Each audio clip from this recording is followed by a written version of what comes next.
All right, here we go again. We're back with another weekly episode of our Sheep Farm podcast, hosted on our bullshit platform with our big shill mics. Just me and our Chris, two-part breeds from Yorkshire. This is episode 229.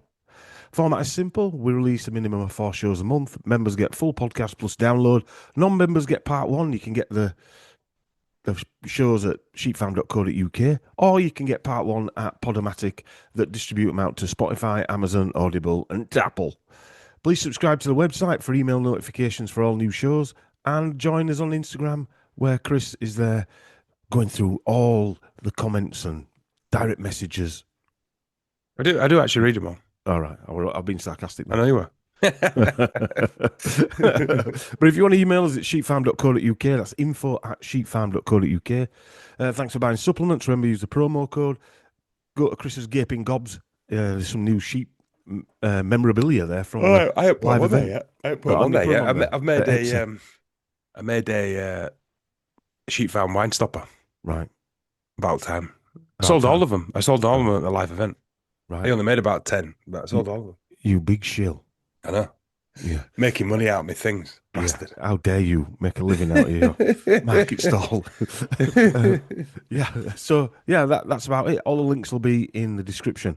Talking about the Huddersfield event last weekend, last Saturday night. A great event. There were about 120 people there, plus me, Mark, and Chris, and my mate Jimmy Woo, who were doing all the audio. Chris is waving a bottle of witch piss around. Ooh. Yeah, I've got a bottle of Malbec. Have you, Jimmy Woo?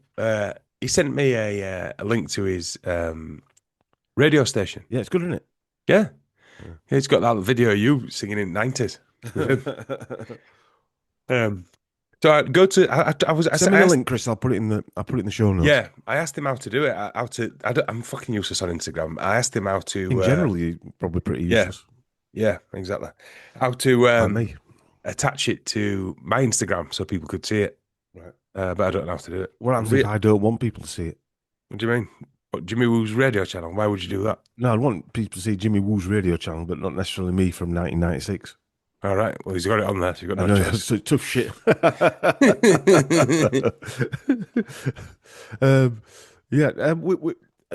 tell you what, I find it a bit. I'm going to thank people first for coming to. There were too many people to thank at that. Cut out very briefly there, Fi. Sorry, too many people. We've been having a few audio issues tonight. I've been having other issues as well getting in here.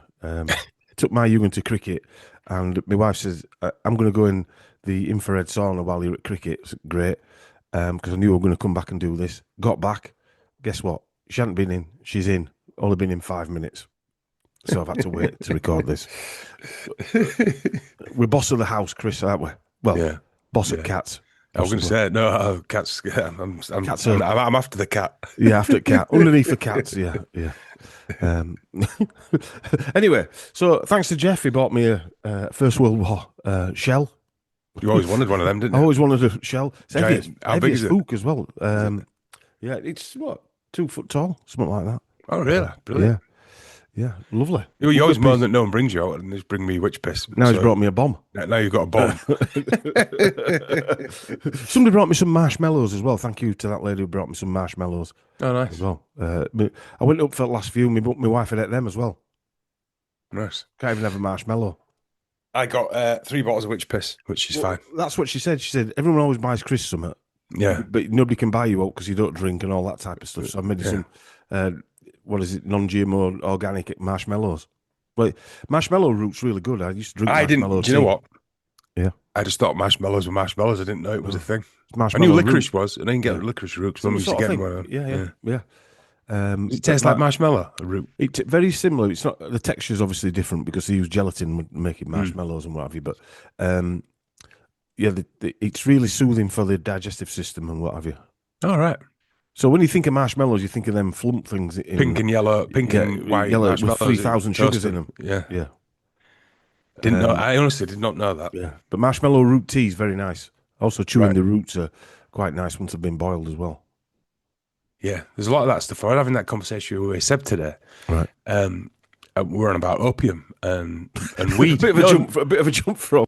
No, but the fact that opium grown wild, is a natural, loads of stuff, and like marijuana, hemp grown wild, but there's a reason these things are illegal. Yes. But he was saying to me, it's not, One of it's them not being illegal. smack. No, but it's because it's been streetified and it's been medicified, hasn't it, if you like. Yes. And he was saying, I don't know what you know about this, but he was saying there's a place. It's not illegal to grow poppies in England because there's a massive poppy production site down south somewhere that Sackler family. produces all the poppies. So it's not illegal because they've got to grow them in England. Poppy tree, yeah, poppy flowers, if you like. But Yeah, poppies, as well as Sackler family.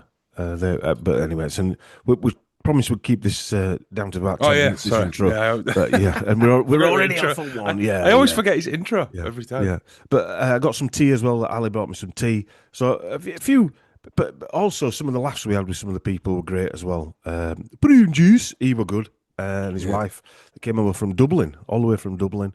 There's too many to mention. I don't even want to start mentioning. I spoke to one guy this week actually, and on the phone. But yeah, there's too many to mention, and I'm doing them a disservice not mentioning everybody. Yeah, that's the thing, isn't it? Yeah, it was really good though. It was really enjoyable. Yeah. So thanks. The next one I think is everyone had a good July time. 5th. July 5th. Yeah. Shall we mention the London ones? I don't think we mentioned it on a podcast yet. No, I don't think we have. Email info@sheepfarm.co.uk if you're interested in coming to a London event. 27th of September. We've got it penciled in at the moment. I'll get it inked in the next couple of weeks. Yeah. But September 27th. Yeah, it's it'll be like a 3-hour event in a comedy club in East End. Yeah. Because everyone kept complaining that we didn't do any down south. Me, Mark, including Chris, me. Yeah. Me, Mark, and Chris are going to do a presentation together, if you like it. And it'll be broken in 2 parts, won't it? Where we'll have a presentation, a bit of an half-an-hour break, and then another presentation. Yeah, but we can only get a spot for 3 hours down there. So, which is fine. The bar's open late. Yeah, bar's open afterwards and what have you. And you are in London, so you've got plenty of stuff to do.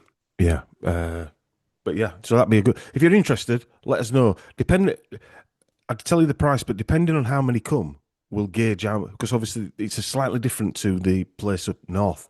It's not going to be more than the place up north, but I'd like to get it down. The more that come, the less the price will be, if you like. So if you show your intent, yeah, we've got quite a lot of people who've emailed in already. The place holds a maximum of about, I think it goes up to 300. 300, right? So I reckon there's about. I think I've got that right. I reckon the intent is there's about 150 tickets that's been emailed in. Right. Yeah. So it's a go then, isn't it? Yeah. I would say it's around about that 100. So that's the intent. Now, obviously, yeah. Anyway, there you go. So if you're interested, info@sheepfarm.co.uk. It should be a bit different. 27th of September. Yeah. New sheep. It'll be 3 till 6. Right.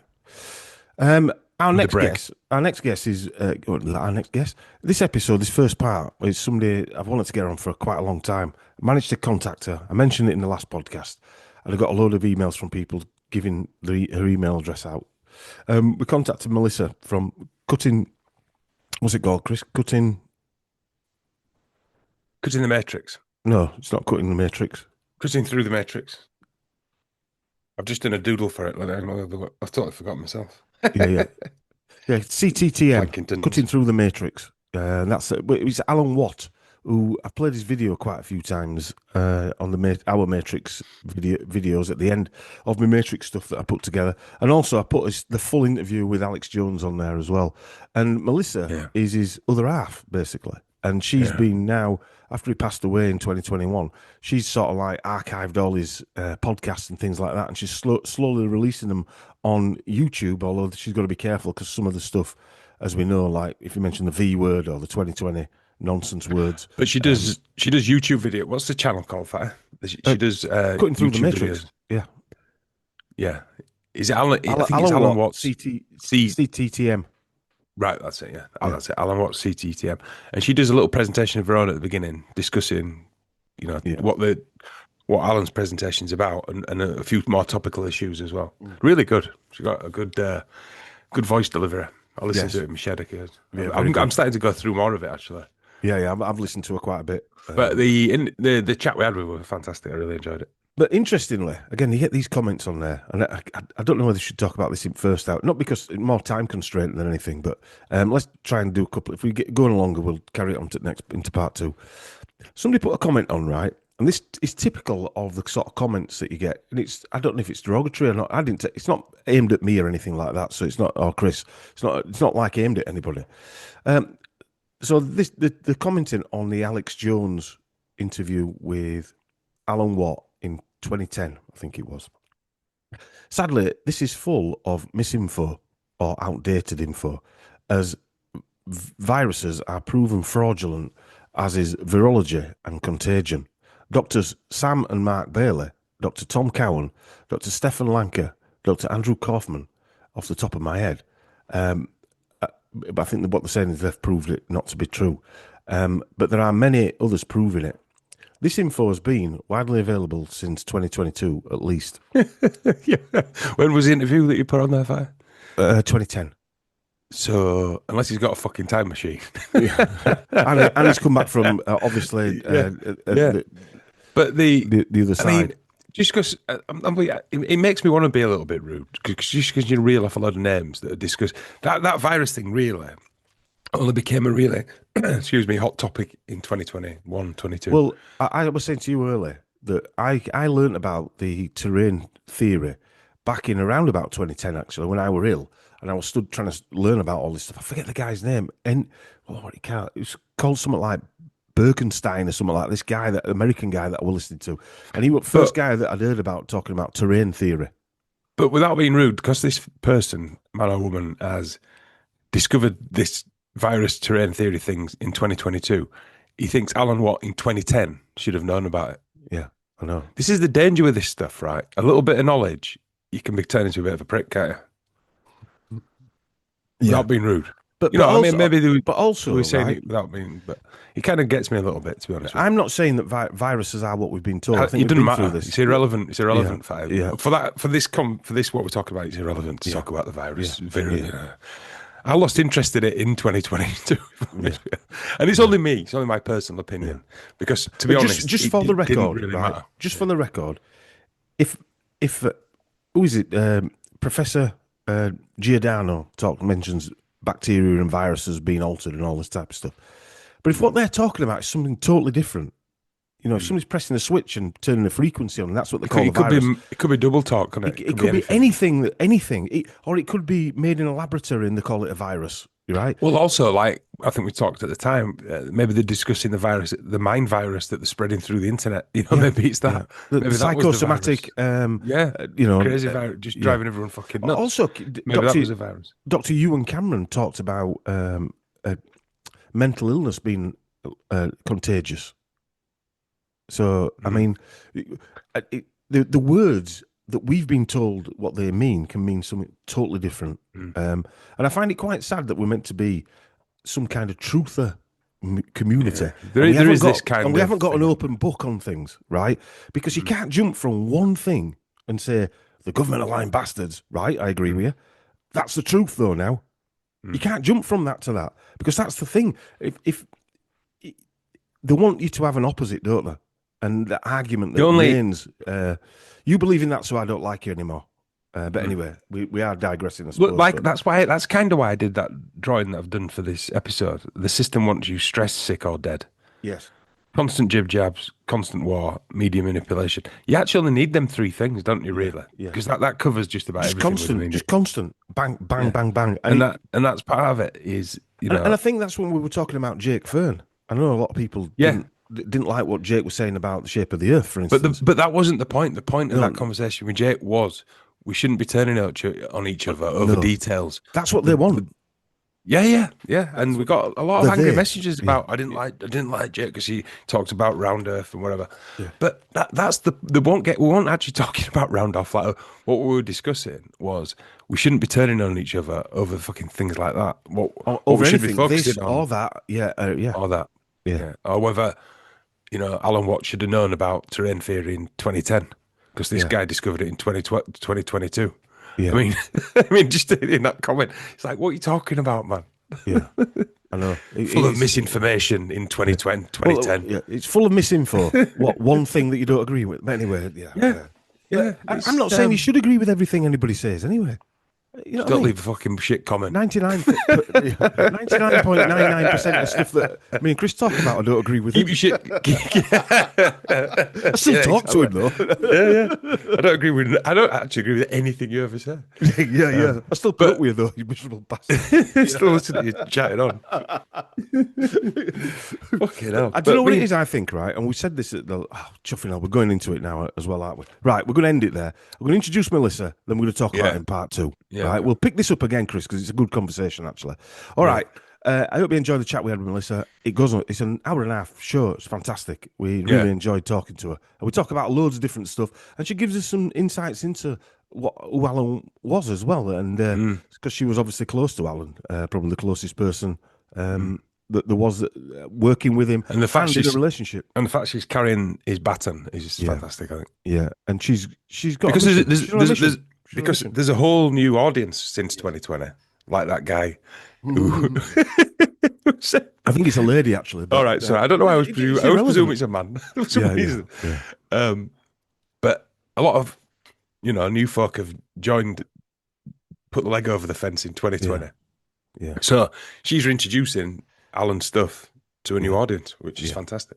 Yeah. So, I hope you enjoy it. If you're going to join us in part 2, we'll see you there. If not, we'll see you next week. Bye. Right. Just before we start, I'm going to introduce a song by our friend Trevor John, and it's called Ballad of a Toolmaker's Son. Enjoy. And now he is the leader of our land, manipulated by a hidden hand.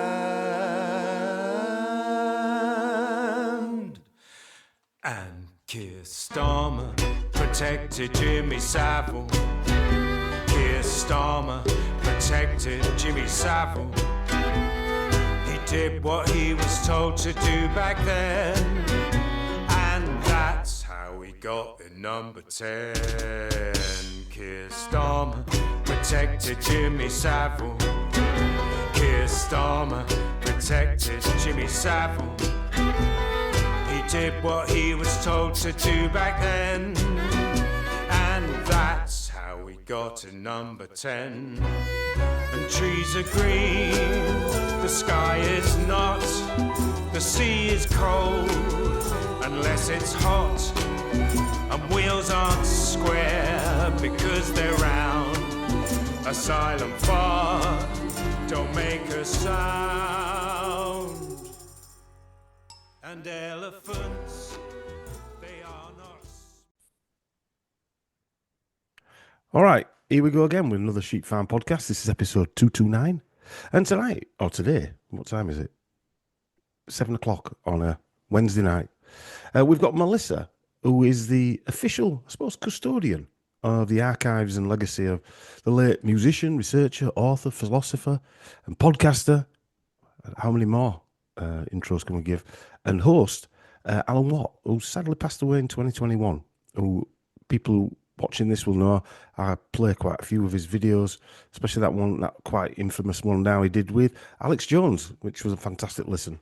Melissa also runs a YouTube channel, Alan Watt CTTM, Cutting Through the Matrix, and looks after the websites cuttingthroughthematrix.com and cuttingthroughthematrix.net. And I know there's a few more which I will list in the show notes after the podcast. Melissa's also a fantastic host herself, and a mind of alternative thinking and information. And in mine and Chris's view, she's got one of the best soothing voices in podcasting.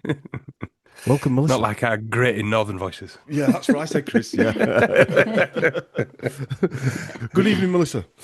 Or afternoon, Hello. wherever you are. Yeah. Thank you so much for inviting me to come and talk with you. People don't ask me to come and talk to them, so it was nice. Right. I appreciate it.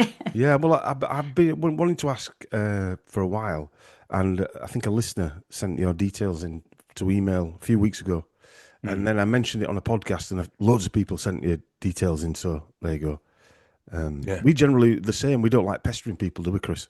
No, I feel bad asking people. Because we get pestered ourselves. You kind of wait. We just wait to see what appears our way. But I'd been listening to some of your stuff. Then we got chatting, and then we thought, why not? Yeah. Well, Sorry, go on. that's nice. Thank you.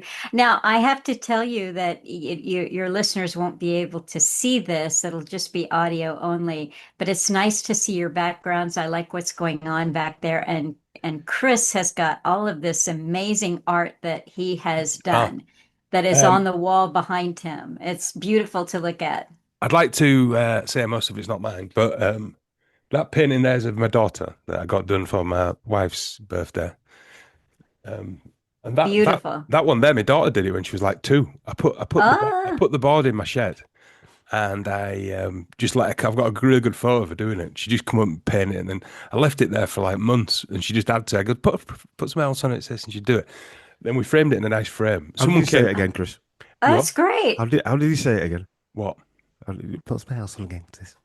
See, yeah, he doesn't understand this stuff, Melissa. He's a fucking Philistine. He's a Philistine. And then I framed it, and someone actually came in and they said, "Where did you get that painting from?"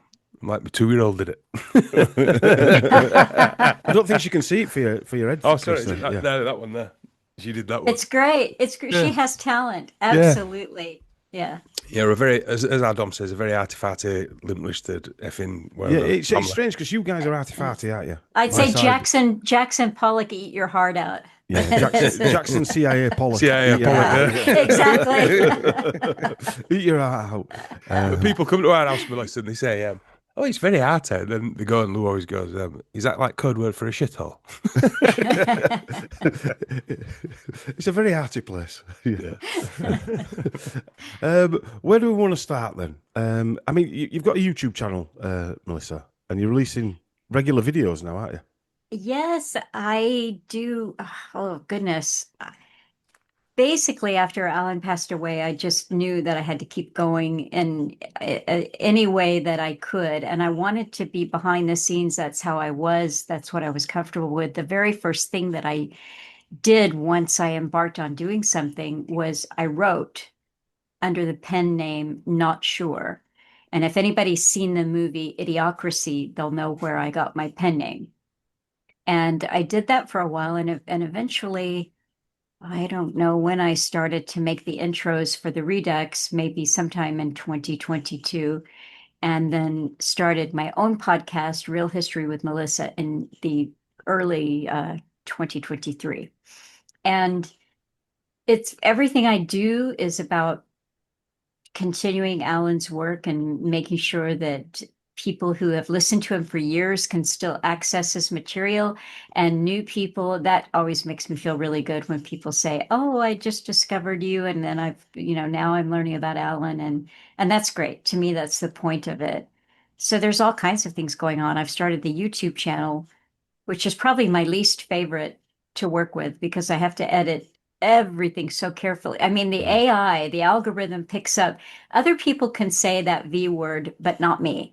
Yeah, we can't. Other people can talk about Operation C, but not me. Yeah. And it's just that way. I was asking someone that's got, Silicon Valley background, tech background, and he was explaining that algorithms, they basically do a cross section. There'll be someone who's talking and they've got the truth. Maybe they're on the upper end of, if all the truth is 10, they might be somewhere around an 8 or a 9. And then there's somebody else that's got no truth at all, that they're a big 0. And then, and what the algorithms do is they kind of level it out to make sure that across the board, you're getting a 5. Right. Yeah. A little bit of truth and a lot of, the bothersome stuff, as Alan would put it.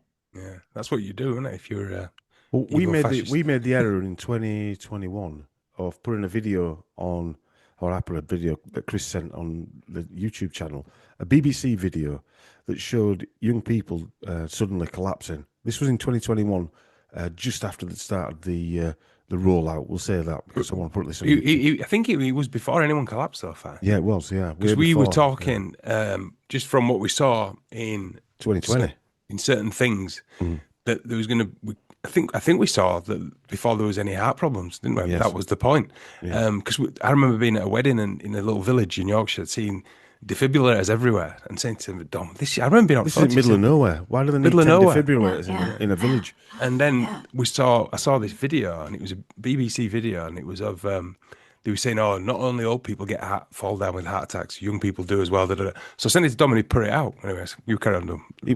Well, it started. I've never had a video go viral at that point, and when you could see it ticking round like a clock. There were 100,000, 200,000, 300,000, and we were recording a podcast that night. I said to the guys, "I think this has got about 500,000 views," and because it was the title I put on. What do the BBC really know?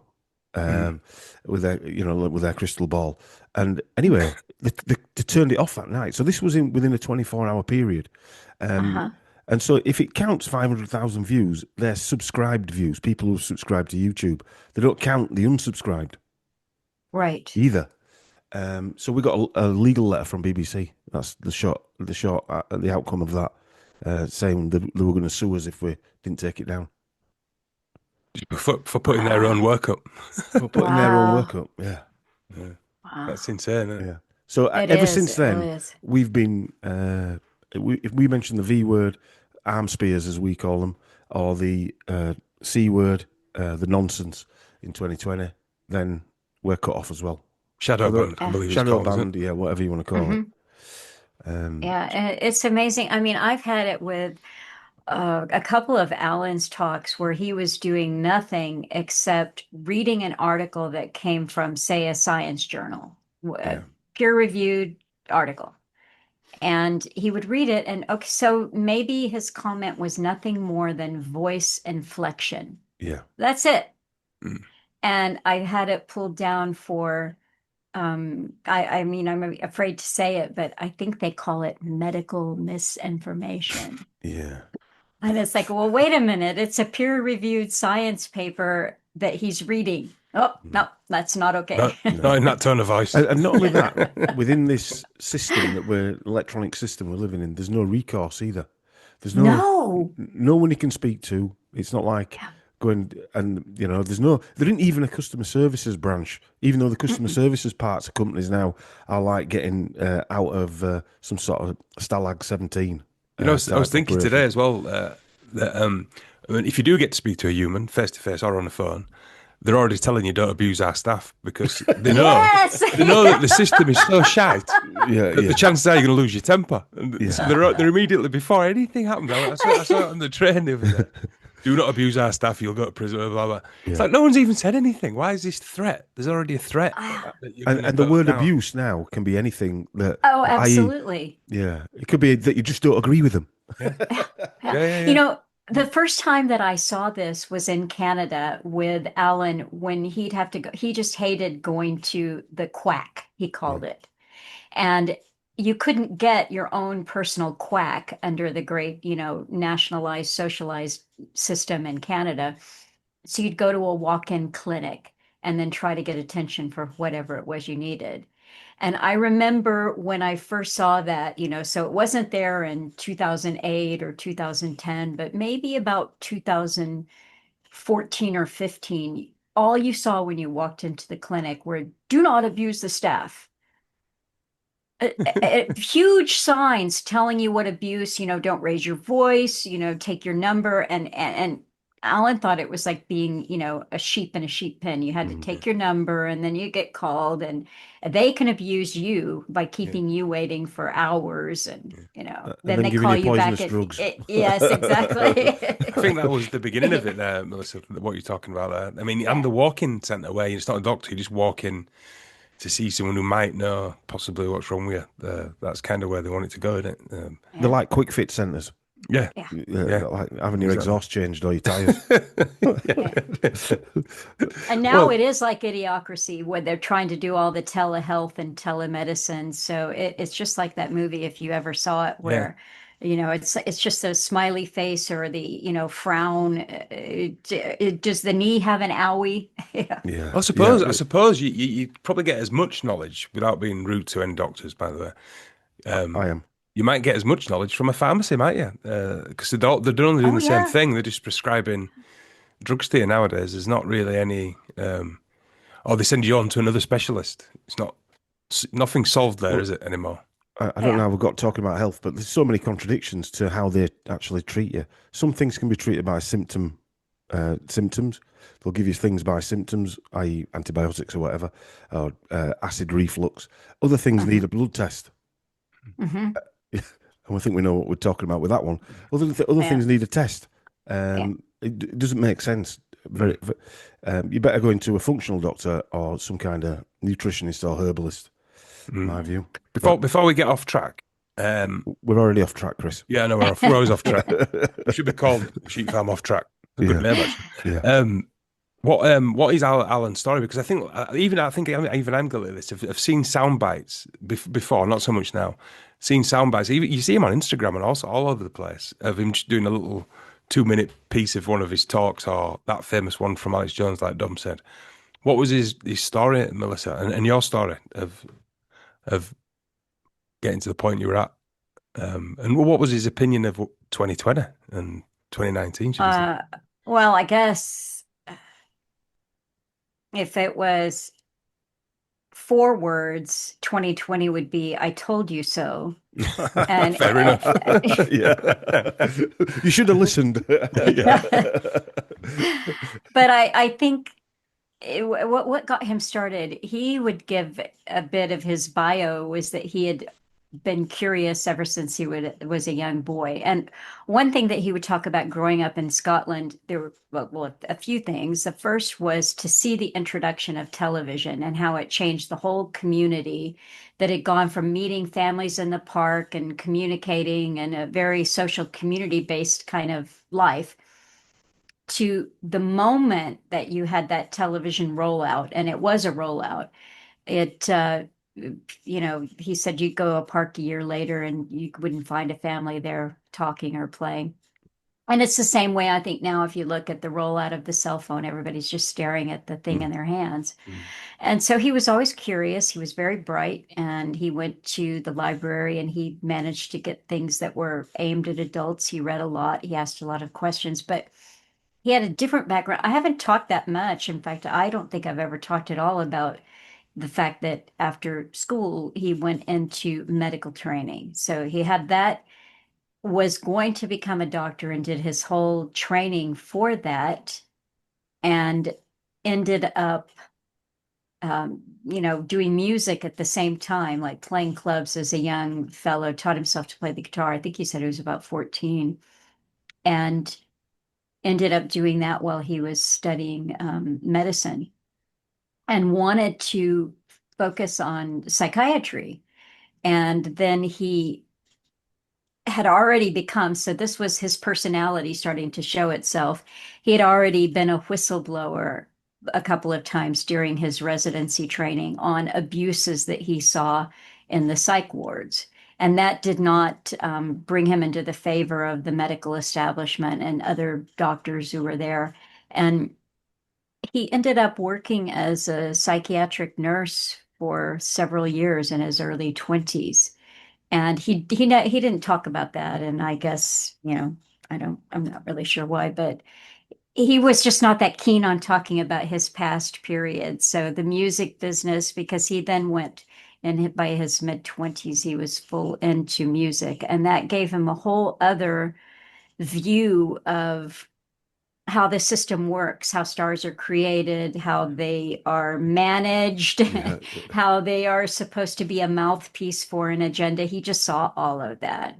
And so I think the combination of years in the music industry, the early background of the medical industry, and then when he was due to much later in life go on tour with a band, he got one of those intervention, I don't even want to say the B word, but augmentation. He had an intervention augmented, and he came down with rheumatoid arthritis, and it completely wrecked his spine. But how it affected his career was that his fingers swelled up twice their size, and he was splinting them. The doctor said, "Oh, you'll never play the guitar again."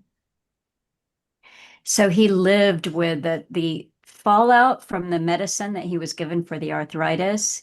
Blew a hole in his stomach with an ulcer that couldn't, it could have been repaired in a true first world country where they could just, stitch it up laparoscopically. I mean, it's no big deal, but Canada's not a true first world country. What is now? Isn't it? Scotland, yeah, Scotland wasn't a true first world country. So that's what happened. And I think he had always had nagging at the back of his head that he was supposed to do something besides telling people one on one what he knew and what he had discovered about life. And in the 90s, kind of timed out with suffering with all the physical illness, he was listening to a lot of shortwave radio. And he was kind of thinking, how could I start? Who would I talk to? Who's open to hearing from me? And that led to him in the 90s connecting with, one of the first entrees was Jackie Petru from her show that she had called Sweet Liberty. And he did a series of interviews with her from 1998 to 2000, which we're just starting to cover. I've got a Telegram. I shouldn't say I have it because other people administer it, the great people in South Africa, Darren and Andrea. And we are covering Alan's Waiting for the Miracle, which is the book form of those radio interviews that he did with Jackie way back when. And again, if you want a whole series of I Told You So, just pick any talk that he did all the way back then, and you'll say, oh, my goodness, did he know what was coming next? So, did I answer the question, or did I just ramble for? No. It didn't matter, to be fair. No, that was a good. So, when did you two meet then, Melissa? I've talked about my yoga teacher who, I was challenging him one day with, why are you always bashing the conservatives? Can't you see there's no difference between the two? And he sent me an email, and the only thing it contained in there was a link to Hegel's dialectic.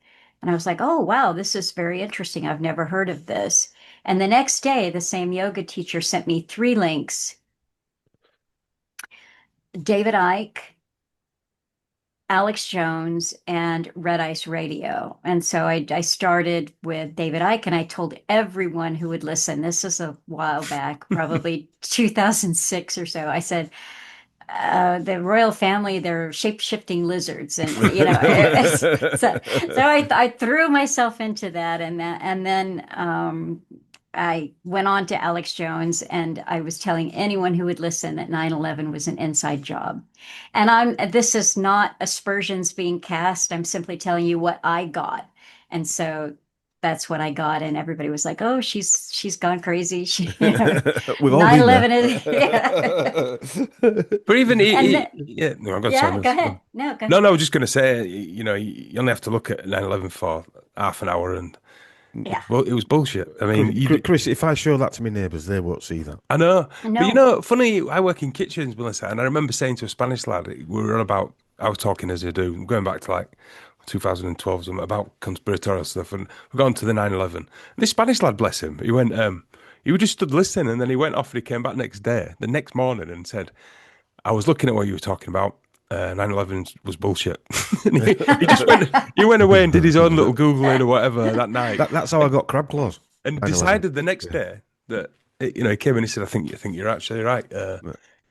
He was, what is it as well? In fact, he was Basque, right. Which a lot of RH negative, biggest population of RH negative. Yeah. That means that's so funny because I'm not sure. I don't think it was on one of your podcasts, but no, it was somebody who called into Alan on an old show years ago and was talking about RH negative and was saying, if you look at these, people who want their own identity, if the Basques, and she rattled off like 3 or 4 of them, RH negative. So there might be something there. Biggest community of them, I think if I've got that right. But also, I'm sure that the talk is that a lot of the royal family are RH negative. So there is a conflict with the RH negative. Not necessarily that it's not true, because it is, but also RH negative can eliminate parasites And more also, Franco wanted to efficiently. wipe out Franco wanted to wipe out the Basque nation, didn't he? He made it illegal to speak Basque in Spain, and he wanted it to wipe them off the planet for whatever reason. What did that mean? I actually think as well, the RH negative, it's not just one type, is it? There's several blood types within your blood, obviously. So RH negative A will be different to RH negative B, if you get my drift. Might have evil and good. Yeah, there might be different sides of the energy. Go on, no, sorry, I interrupted. And then your yoga teacher. Oh, so then there was, nowhere left to go but Red Ice Radio. And so I listened to some of those. And at one point, maybe 3 days into a bit of Red Ice Radio, I came on a talk that Alan Watt did there. I mean, I think it might have been even his first or second interview that he did. And I was just completely like knocked over. I mean, that was it for me. And it was, of course, I've demonstrated that I didn't have a lot of balance there, so at that time in my life. Yeah. But I really knew that he was speaking the truth. And I asked myself the question, have you ever heard it before? Have you ever heard truth from anywhere?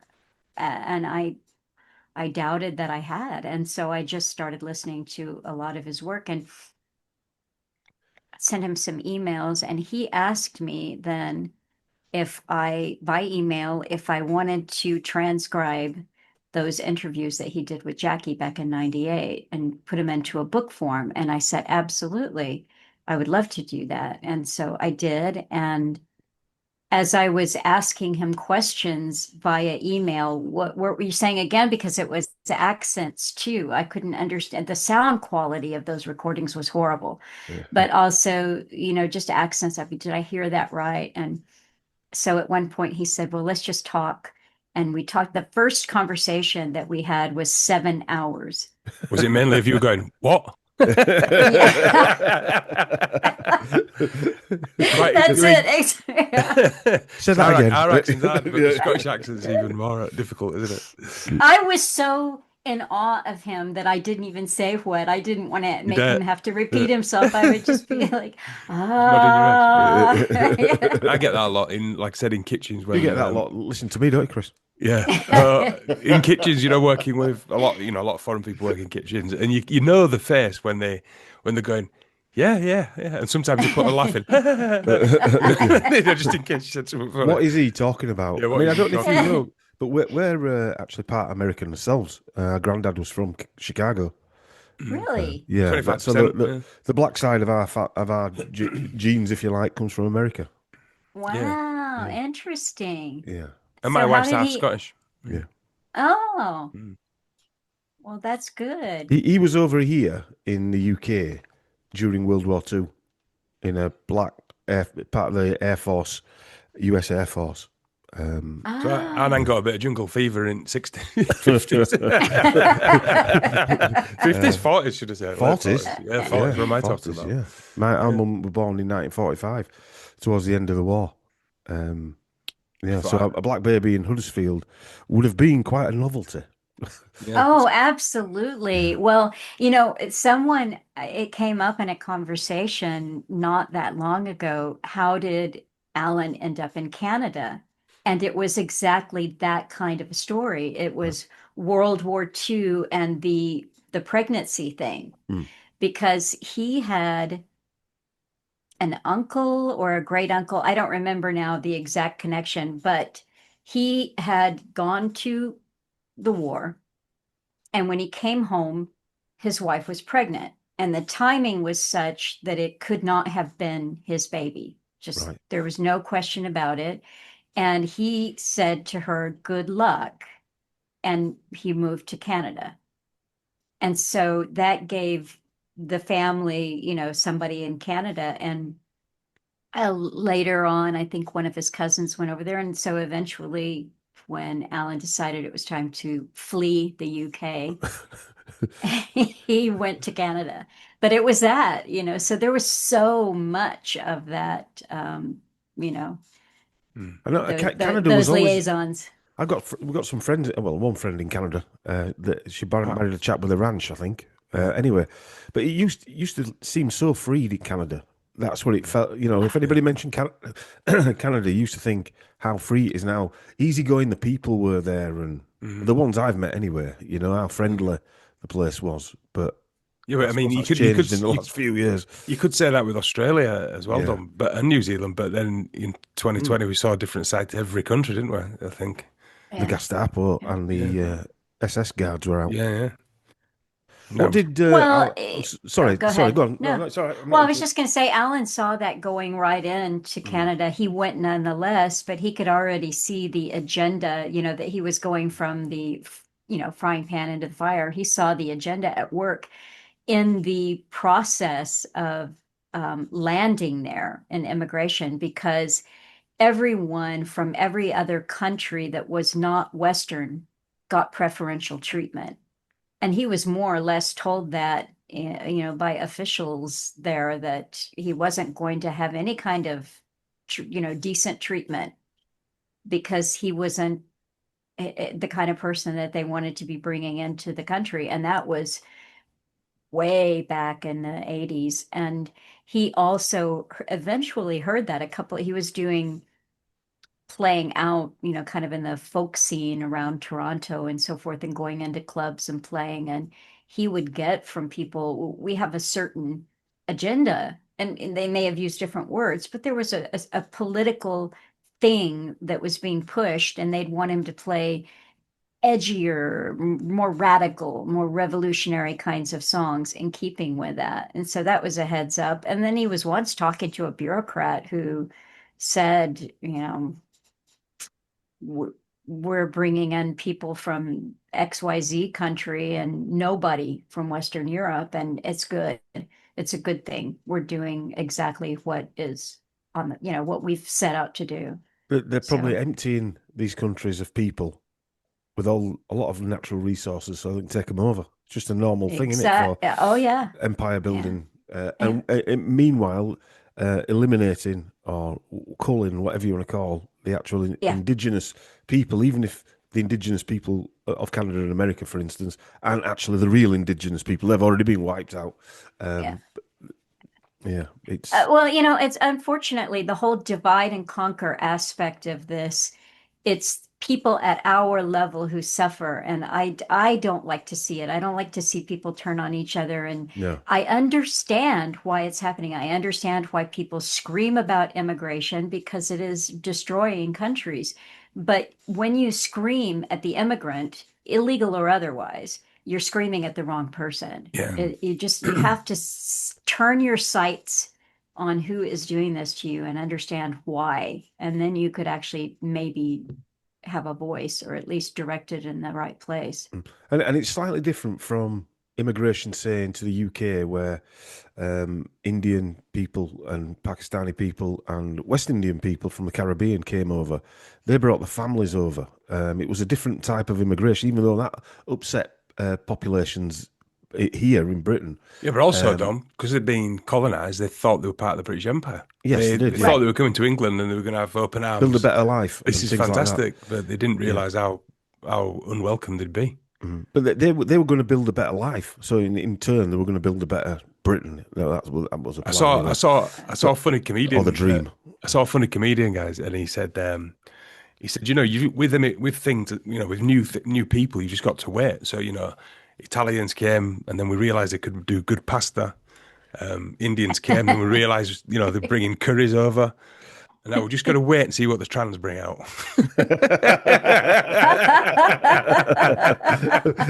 Not my joke. I heard it on his joke. I heard a similar joke. It didn't have that punchline, which is quite good. But he was the guy who was making the joke was saying, "I'm sorry, but how much ethnic food do we need?"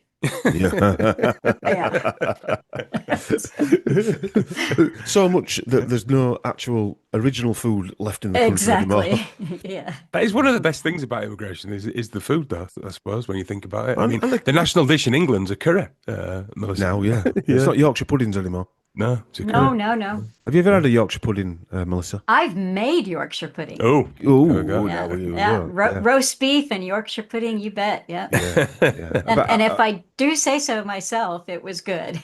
Yeah. I bet Alan liked roast beef and Yorkshire pudding, didn't He did. He Yeah. did. And I took a stab at it. There were some funny things that I tried to make that I thought he would like. The scones I made, the first Right. time I made scones, he said, "That's really good. What was it?" Did you think all British people ate scones or scones, as we call them? Scones, yeah. Yeah. Well, I mean, he knew what a scone was, but Yeah. I just evidently hadn't nailed it. Same thing. He was always telling me about these beef pies. I forgot now the name of them, Steak and but kidney. you'd go. Steak Well, and kidney steak and kidney pie, or yeah, absolutely. I made meat and steak and potato. kidney pie, but there was the one where they put the peas on the top Pork of. pie. Yeah, okay. So No, it didn't on have the peas on it.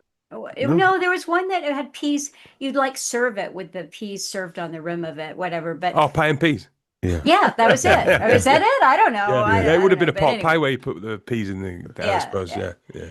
And the steak and kidney, I did get better at it, and I would do that when on an occasion I thought was special. But I never nailed that I didn't get the flakiness of the crust. Well, our mother So used to make yeah. meat and potato pie in this big dish in a Aga cooker on the farm.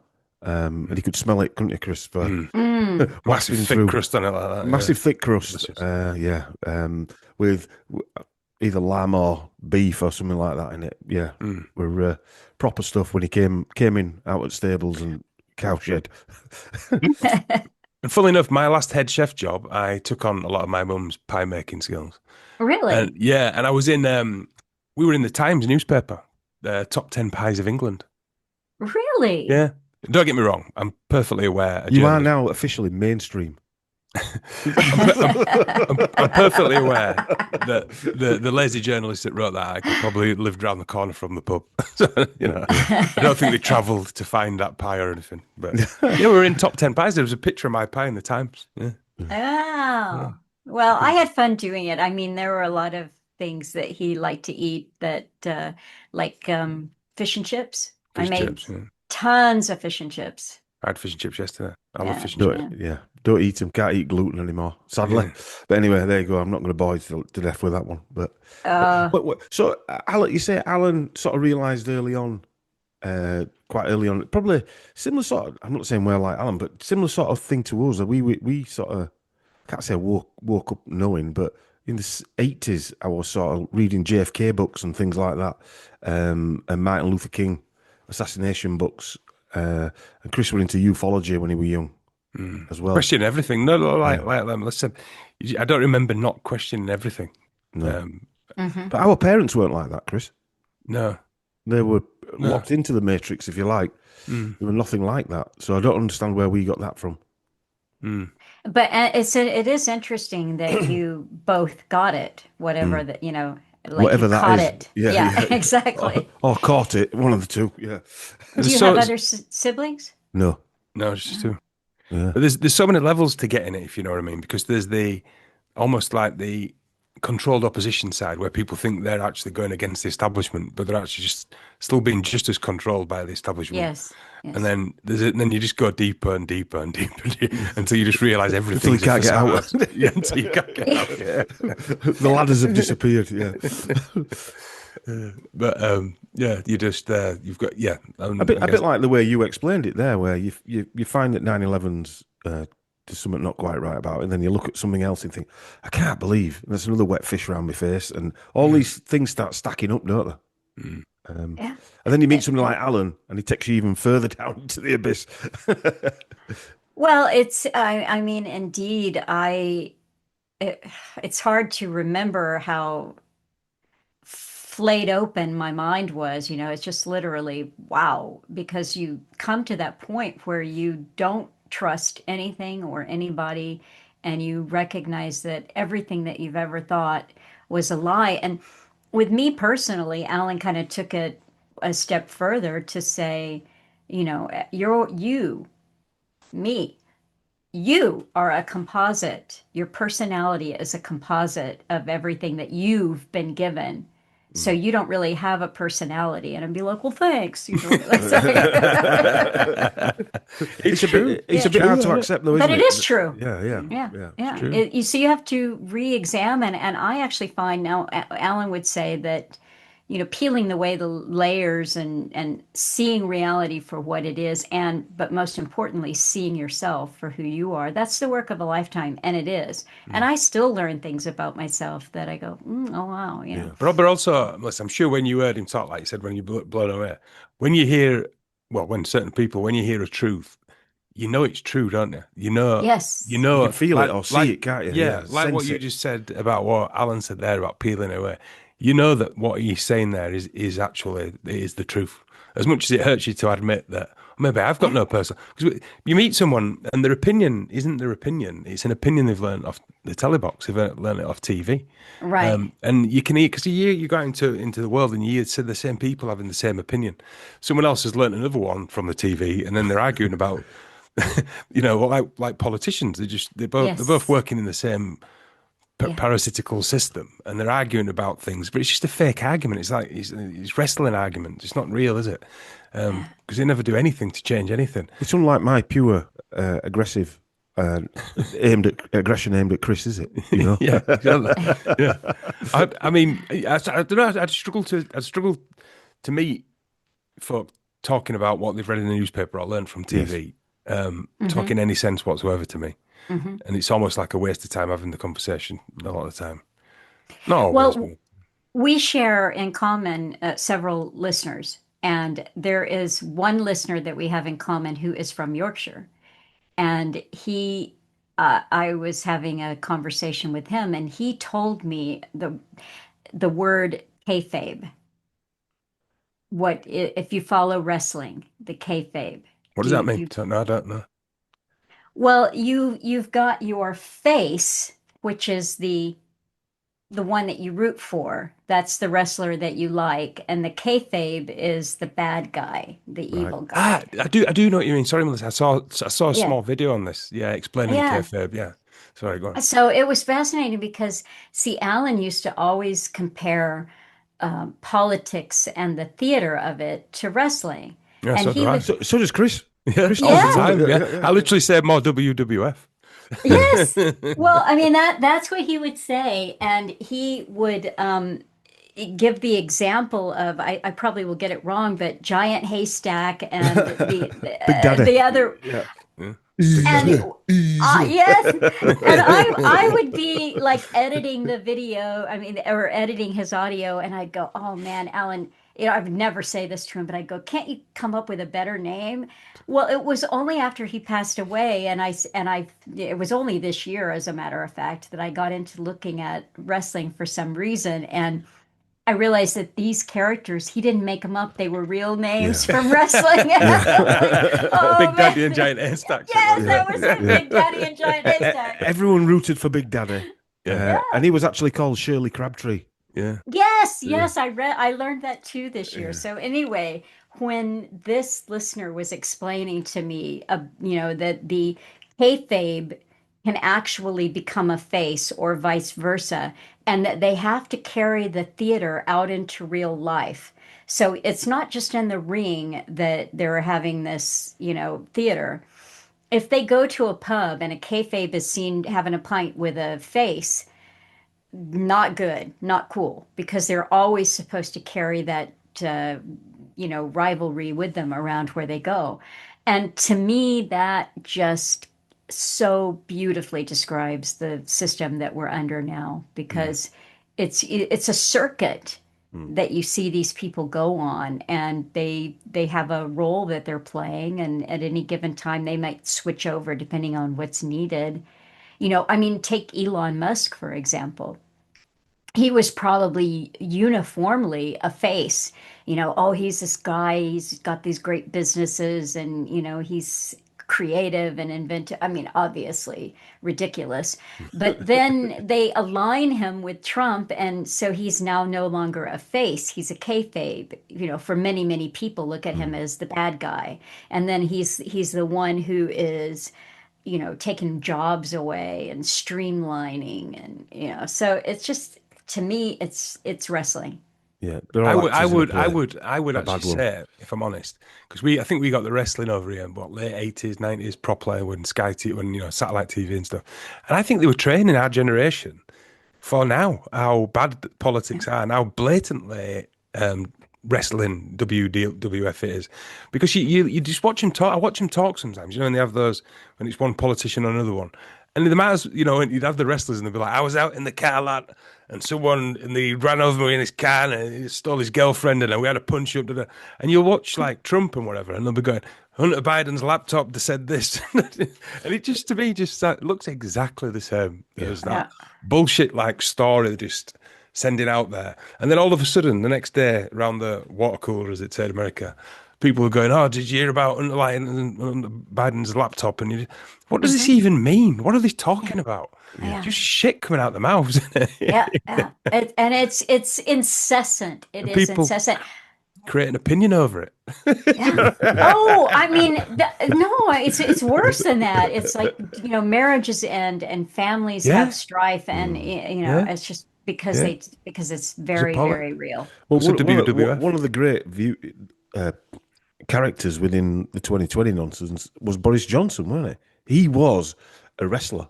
I mean, if anybody summed up a wrestler, him and Trump summed wrestlers up. Let's get a total idiot or an actor to play an idiot, and Joe Biden and all these other people, and put them in place, and then make it look like they've made a load of mistakes, when in reality, it's just an extortion racket that we're playing out in front of us. Mm-hmm. I mean, you're right. About all those three that you meant, Biden, Trump, and Boris, they were characters. They're just characters, literally just playing it out, for everyone to argue over. I mean, Trump literally was on the wrestling. There's that footage of him hitting someone with a chair and all that stuff. And he literally was in wrestling. The woman that he appointed to be in charge of education is the wife of the wrestling guy, or ex-wife now, whatever. McManus, is it? McManus or something? McMahon. Yeah. That weird. He's a weird guy as well. Is it McMahon? I don't know. Yeah, McManus or McMahon or something. Yeah, that big guy. Yeah. He was the one who was always shouting. All jacked up in his suit. But his wife, is now on Trump's group of whatever they are. Well, why wouldn't they? Why wouldn't they have? Cabinet Secretary for Education. I mean, so it's. I forgot about that, Melissa. and when I kept going on about the WWF thing, then when Trump was just before he got in, Hulk Hogan came out and ripped his shirt off, and he had Trump written on it. It's like, you can't make this shit up, can you? He's about 80-year-old. I know. With bleached blonde hair. And a blonde moustache. With a big moustache. Where the nutters, apparently. Where the lunatics. Exactly. Yeah. And also, I mean, going back to like culture creation, and I know the 60s were big. We've been doing a lot of research into, or I suppose I have, into Jane Asher. And just, even if you take little snapshots of one person and you'd research their background, you can see how they were, Bertrand Russell were a friend of Richard Asher and Margaret Elliott, Jane Asher's mother, used to come to their house. He got Paul McCartney into Vietnam, anti-Vietnam, who passed it on to John Lennon, and then all the whole peace movement started. And I know Alan's spoken about Bertrand Russell a lot, as one of the culture creators, if you like. And, when you see these things in place now from the work that Alan did, and we can then go into different angles on that. There's another guy called Dave McGowan. I don't know if you've come across his yes. Dave, His work is fantastic. that Laurel Canyon work. What did Alan think of his work? Did he like his work? Thought it was great, yeah. Yeah, I mean, it was, the Laurel Canyon one was a real turn of. Chris introduced his work to me. That's how I basically do my research, like Dave McGowan did, with a bit of other stuff intermingled. But the Jane Asher stories, Anyway, I don't know the Jane Asher story. I don't think 'Cause, nobody did until I've done what, how many hours, Chris? yeah, I think it's slowly unraveling now. I think, Yeah. Melissa. I think, I, He was trained. I, Dr. I Asher haven't. was. I mean, I have been Anyway, trying to I'm not going to go listen to into it. some You're of your going podcasts, but I haven't to. heard of it. But I haven't released that one yet. I'll send you a link oh, though. okay, okay. I will send you a link to one. We did a link on Mike Williams's podcast a few weeks ago, Sage of Quay, because he's obviously intertwined with the Beatles. He researches the Beatles, uh, whatever fallacy, and so we did 2 hours, over 2 hours on his podcast, presentation of a Okay. genealogy. I'm into the genealogy side of it as well. I like looking at That's who they're related interesting. to. Yeah, Yeah. and how many Masonic clubs they're all in and things like that. Yeah. So once you start to scratch the surface, it's just it's so fascinating. I mean, I heard Alan say on something that I was listening to the other day, he was talking about the fact that both Charles Darwin and Thomas Malthus, had their either father or grandfather was clergy. And, so I wanted to find that out. And sure enough, I look at it, and in both cases, there's actually a little bit of a lineage of clergy. And what you see is the church and state are so intertwined wherever you go, whatever lip service they give to the contrary. And Mm. so all they're doing at a particular time is playing a role. It's playing a role. And as Alan was pointing out in this episode, these are the same people who have created the religion for you, and now is the time to destroy the religion. So you muddy the waters, you have a theory of evolution. And the theory of evolution was not new to Charles Darwin. It was something, his grandfather had done significant work along those lines, and then, who was buddies with Malthus. So it's just the time Mm. to create a new religion because they have a different religion. So it's the mystery religion. Yeah. It's not what we are given. No, the dark religion, uh, Yeah. the satanic religion, whatever you want to call it. Yeah. I know he talked about Aldous Huxley. I don't know if we've done a series. I think we're on the Ashes were going to be the 10th one actually, the Jane Asher one, because what I looked at the Sergeant Pepper album and I thought, can I research everybody who was involved in the picture of the Ah. Sergeant Pepper album? And then I thought, well, why not start researching the periphery of the Beatles? So I looked at Jane Asher and I started doing some genealogy on her and found she was related to all these ancient Welsh kings, and she was related to Scottish kings that ruled Kintyre, believe it or not, the area of Kintyre in Scotland, the Mull of Kintyre area where Paul McCartney ended up writing about in Wings. But anyway, that's a different story. So that was going to be the 10th one. So we've done about 20 hours worth on the Huxley family and George Orwell we've covered and things like that. It's on our YouTube channel. That manages to stay up for some reason. There's a playlist on. I've only been on your website and found things there. I'll have to go over to YouTube and Yeah, and find that and link yeah, it too for yeah. people. And it's a bit of Yeah. I put together like in a documentary thing. So it's us talking, but obviously on the screen there's images coming up and videos of what we're talking Uh-huh. about behind there. So I've overlaid it with images. So yeah, it's interesting, isn't it? It seems endless, doesn't it, Chris? Yeah, it goes on forever. So does Dom. So Well, yeah. I mean, it actually does. And that's why, sometimes like repoint, I don't know if you have to repoint constantly because you don't want to fall down and just keep going down there and get myopic. The research is great, and I'm always doing exactly what you're describing, which is, oh, I've got to know. I have to know where they came from and who they were married. And I found some interesting things about Carl Quigley when we were discussing, or Carol Quigley, however you Yeah. say that, when we were discussing tragedy and hope about his marriage and the will, and another woman that was a student researcher for him, and it just shed a whole new light on him. So I love going down those rabbit holes, but I think about Alan as having that bird's eye view. So I always like to pull up and go, okay, no, the big picture is it's a system of total control. Yeah. And if you just keep repointing that to that, total control, not just partial, a little bit over here, a little bit over there. Yeah, it's it's everything, Yeah, everything. yeah, it's true. I mean, individually, I'm not saying they've got control, but they control the system and they know the behaviour patterns of the people. Hence why they had people banging pots and pans around the world on a Thursday night, 2020. They knew because of some of the work they'd done within MK Ultra or something like that, that people would do that. They would do as they're told, and some of the controllers would have been sat in a boardroom somewhere going, "I told you they'd do it." But also in 2020, for like us trio of nut jobs here, it solidified every suspicion you had, didn't it? That's what it did for me. Yeah, it did me. So Yeah. it solidified that there were no countries, everything in lockstep. That solidified, it just all these suspicions I had that seemed really out there just seemed to just slot into place. You're like, Well, you ah, you asked me earlier what Alan thought going into 2020, and I said in 4 words, I told you so. But if it was one, validated. Yeah. Absolutely. All of the years of people saying, oh, no, it's not going to be that bad. It's not going to get that bad. Immediately as it was total unfolding, validation. Yeah. total validation. I was actually Yes. quite at peace, me. I know it sounds a bit crazy in that crazy time. It No, was, no, it does not sound crazy. Yeah. yeah. And I think even us loons who got validated went, oh, I didn't think it were all true. Yeah. Some of it, I'm just making it up. It was the first time. It was the first time that the actual matrix, if you like, showed its hand overtly, but out in the open to people like ourselves.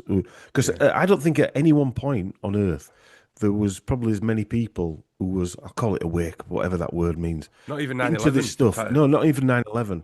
That was knowledgeable of what were going on and realised that this was a scam even before it started. And the perpetrators were there to be seen. The funders. I'll recite this again, Melissa. But I always say to Dom, and I said about 2 days in, I said, Chris is an eternal optimist, by the way. Yeah. I was like, this is it. Everyone's going to see this. Everyone's going to know. This is it. They've gone too far. And then looked out my window and saw everyone banging pots and pans and thought, fuck's sake, no one's seen this.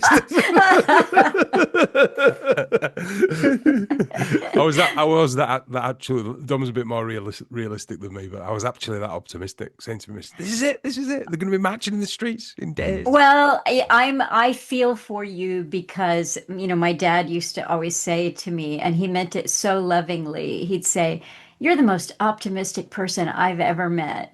And so I meet Alan and he said, "You're so optimistic."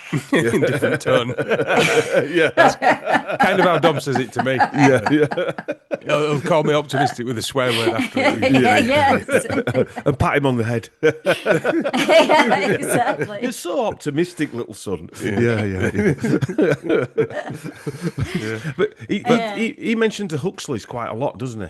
And so do I. I Yes. find the whole family a little strange, intertwined with the Darwins via blood related to the Yes. Darwins, which, I mean, again, they were like like the Illuminati. They're like the academic Illuminati or control mechanism. Because you seem to have banking dynasties, academic dynasties, that are chosen Well, certain family lines. this is absolutely. I mean, we are really getting into this. I just today published the very first episode of the Waiting for the Miracle book club discussion. But so much of what we're going to cover over the next few months will be about bloodlines and about breeding programs that they have. This is key. And they have been at this, well, Alan thought, for thousands of years. So his research showed him that it was thousands of years. I'm not going mad then. That is so key. No. And they do that. There are bankers and scientists, and you've got your whole Hollywood branch. But there's definite lines of it. And if you look, just take any one thing. If you look, for instance, at Jamie Dimon, who's a banker, family is banking. There are some other odd ones in there, but you look at a line there of banking, and you look at actors who will have their mother or their grandfather was an actor. It goes way back. I mean, some of them are fourth generation at this point. And scientists for sure. And there'll be mixes there because they have to keep the gene pool fresh one way or the other. But even the mixes themselves are fascinating to me, where you've got someone that comes from a long line of scientists, but they're a poet. Then you have to ask yourself, why are they a poet? Yeah, and why are they inserted into that gene pool? Because possibly because they know that something else is going to happen, and then they're going to need that type of person in charge at that particular point. All those jobs, they're all things that can help control society, aren't they? Or steer society. Yeah, Scientists, actors, they're basically breeding sentinels to control Yeah. controllers. yeah. That you're absolutely right. I mean, Charles Galton Darwin wrote about that in The Next Million Years book from I think 1952, and he was involved in the atomic bomb research and all of that. But he's a scientist, and he is talking about how there's a guardian class. Bertrand Russell says the same thing. We have to stay. The guardian class, the sentinels, we have to stay wild. So can't be tampered with. And Bertrand Russell lays it out there in that it's been all over the internet now, but diet injections and injunctions. So through the food that we feed people, Yeah. through what those interventions, Yeah, the jabbers, and the laws we pass, that's how we control people. And so they've known about this. I mean, Aldous Huxley knew this, Julian Huxley knew this. Yeah, and now we have Elon Musk wanting to put a chip in your brain. What could go wrong? Exactly.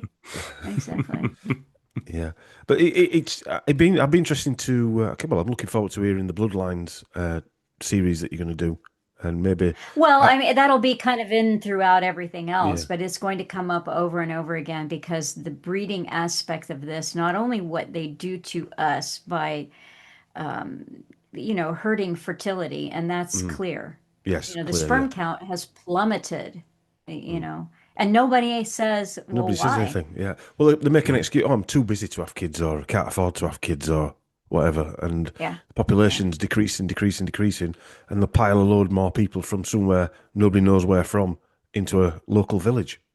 Yeah. In our old local village, what me and Chris were brought up, there's hundreds of people in a hotel. Well, there's Really? people in a hotel, and that's happening Still. around Britain. Oh yeah, that's Still. happening around Britain. Yeah, yeah, yeah. But billions of pounds are thrown in just to put people into hotels. For what? Wow. And nobody knows where they're from. Yeah. 90% of them are blokes. They're not families. Yeah. And they're fighting age blokes. Fighting age blokes. They're also, if you think about it, they would be willing to do. I call them like what you get the Ukrainian or the Romanian SS that the Nazis used. They were more willing to do stuff that other German SS wouldn't even do. Because you're not their people. Exactly. Yeah. But going back to the breeding class, we noticed, like say with Boris Johnson's mother, she got an interesting bloodline and his mother, and she was like a brooding mare. And then Stanley Johnson mistreated her. I think he either broke her nose, and she ended up having a mental breakdown in the 70s and been taken to the Maudsley Clinic, where they were experiment. I mean, I don't even think it's a secret anymore that they were part of the British arm of MK Ultra operating there. I had read things about that before, and this is interesting too when you talk about breeders because she has some similarities with Justin Trudeau's mother, 100%. Pierre Yes. Trudeau's wife. Yeah, Yeah. it's Yeah. same. And again, she says she struggled with bipolar, but we don't know. No. What does that mean? Yeah. What's it Yeah. mean? What does it mean? She was Well, traumatized and terrorized. Yeah. Gosh, she's going to have PTSD. Well, when we looked into Boris Johnson's mum, I felt nothing but sympathy for her. Yes. I can't remember all the details off the top of my head, but you felt sorry for her, didn't you? Well, via Trudeau's mother is a Sinclair, and she goes all the way back to Scotland. Yes. To the Sinclairs who wrote the Scottish Rites of Freemasonry, or part of the writing, and they built the Roslin Chapel. But didn't they make out in the press that like Trudeau's one was a bit of a floozy and stuff? Yeah, that's right. Yeah. Oh, yeah. I mean, well, he was like 35, 40 years older than her. I mean, what do you expect? First of all, let's just ask the question. What do you expect when you take up with an 18-year-old girl and you're 45? What? But And you've how got to did that feel pass? sympathy for her, aren't you? Yeah, how did that pass for him being prime minister and going out with an 18-year-old girl? You know, there's some. It's like Ted Heath Yeah. over here. He's number 10 on his own, not Yes, married. yeah. And how do these things fly? Because that doesn't look right. They used to have people. You know, in that day and age, that wasn't Well, the thing to do. Was it? can you touch on Heath for like American and other audiences because not everybody's going to know what you're referring to in Well, that. Edward Heath was the British Prime Minister in the 70s, I think, from 74, I think, and he's been accused of being a paedophile, basically, not just a paedophile. What was it, Chris? Well, this is going back. I was in this house, so we're going back in the last 10 years, and I remember reading it in the Times. I never saw it again. They actually said yes, he was a paedophile, Ted Heath, who was the Prime Minister of England, but he wasn't a satanic paedophile. Oh, that's all right. Yeah, because people were saying rumours. Yeah, he was a satanic paedophile. No, he wasn't. He was just a paedophile. That's fine then. Okay, we can let that one slide, even though he was the ruler of the country. But there's all kinds of dark stories about him. Yeah. Why is that not? That should be discussed every day. The fact that the guy who's apparently pretending to run the country was a paedophile, possibly a satanic paedophile. There was a program came out in the 80s it was called On Her Majesty's Service, and it was an hour documentary about the behind the scenes in Parliament, and it was like a fly on the wall type behind the scenes. They were interviewing all these people who'd worked in Parliament, explaining to the British public what it were like. And there was a small snippet there with a guy called Tim Fortescue, and you might have seen the video when I explain it. And they interview him, and for about a minute, he talks about how they entrap politicians to do what they want. Mm-hmm. He was what they call a whip, and the Labour Conservatives have these whips where they whip people into agreeing with the policies to vote for the policies that they want. And he said they might have something wrong in their lives or bad in their lives, like they might have got into debt, or it might be a sexual thing. They might have a problem with small boys. He actually said that on BBC. He said ideally. And we had a black book, and we kept a black book that we would use to basically drag them into something they didn't want to get involved with. And he said that it wouldn't surprise me if that program there was just made for that one snippet there to terrify all politicians. All right, yeah, the other way around. Absolutely. Now, let me ask a question, just out of curiosity, but what do you think happened to Jeffrey Epstein? Well, firstly, the whole thing sounded a bit WWF to me, right? The whole scenario with Epstein sounds like there's a bigger thing going on behind the scenes than just Jeffrey Epstein, because he couldn't have controlled all that on his own, I don't believe. So there was an intelligence operation going on somewhere. Yes. Where are the Epstein files? Now Trump's in. Why haven't they released all the Epstein files? Me and Chris joke about it. You've got the JFK files.